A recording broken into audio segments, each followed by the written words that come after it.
Baik, sekarang saya akan menjelaskan tentang gelombang berjalan.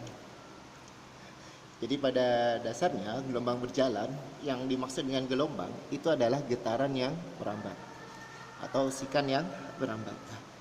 Kalau saya gambarkan ya, misalkan ada gelombang transversal, ya, ini adalah Y, kemudian kesininya adalah waktu. Ya.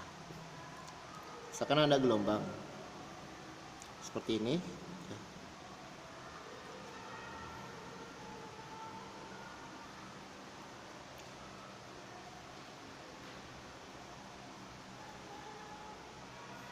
Nah, nanti untuk persamaan gelombang, misalkan di sini ada titik P, maka persamaan gelombang di titik P, ya, besarnya adalah A sin omega T plus minus Kx. Ini untuk persamaan simpangan pada titik P. Jadi karena pada dasarnya gelombang itu adalah getaran yang merambat atau sikan yang merambat, maka persamaan gelombang itu sama dengan persamaan getaran. Nah, di sini kita ketahui A-nya adalah amplitudo, ya. A-nya adalah amplitudo. Nah, A-nya itu yang mana? Satuannya meter ya. Nah, A-nya itu yang mana? Nah, A-nya itu adalah yang ini, simpangan maksimum. Ini adalah A. Ini juga adalah A. Nah, ini A karena dia letaknya di bawah, ini minus. Ini juga A. Kemudian ini juga A. Jadi A-nya adalah puncak gelombang.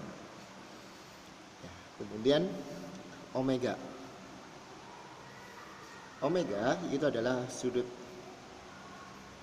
fase atau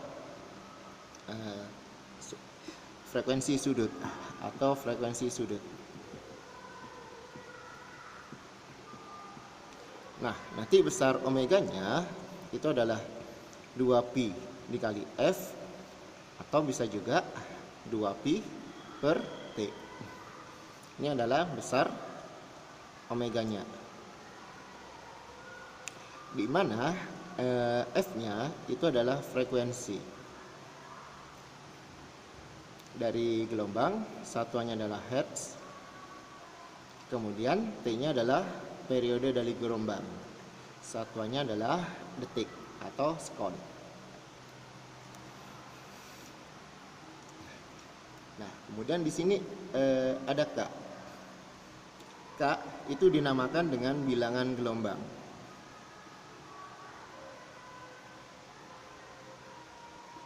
Ini adalah bilangan gelombang. Nah, besarkannya adalah 2pi per lambda. Ini adalah besar K-nya. Nah, nanti di mana lambdanya adalah panjang gelombang.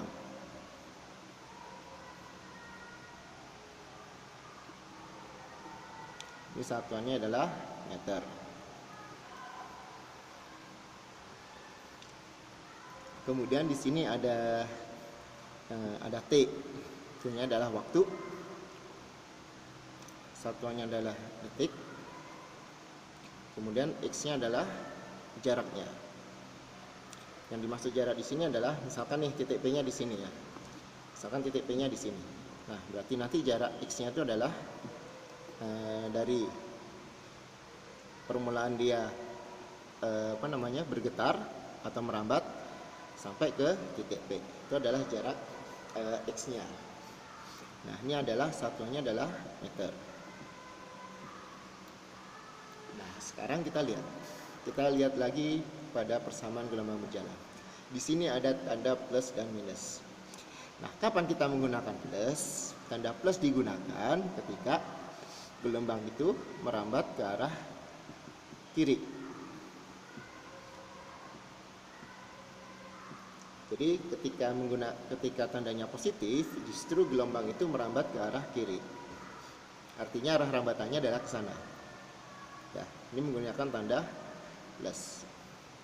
Nah, bagaimana dengan tanda min? Itu kalau gelombangnya itu merambat ke kanan. Jadi kalau tandanya negatif atau minus, justru gelombangnya arahnya merambat ke kanan, merambatnya ke sana, menggunakan tanda negatif. Ya. Nah, untuk contoh soalnya ya, misalkan kita untuk contoh soal gelombang ya. Itu contohnya, misalkan nih ada gelombang yang mempunyai persamaan 2 sin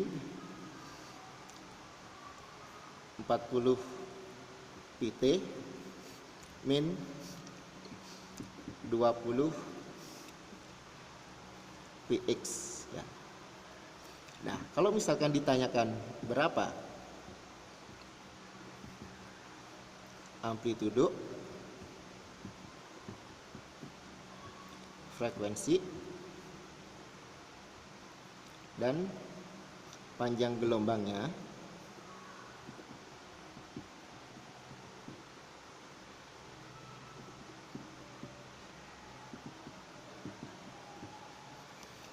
nah, karena yang ditanyakan amplitudo, frekuensi, dan panjang gelombang, maka kita lihat untuk persamaan gelombang itu kan A sin omega t.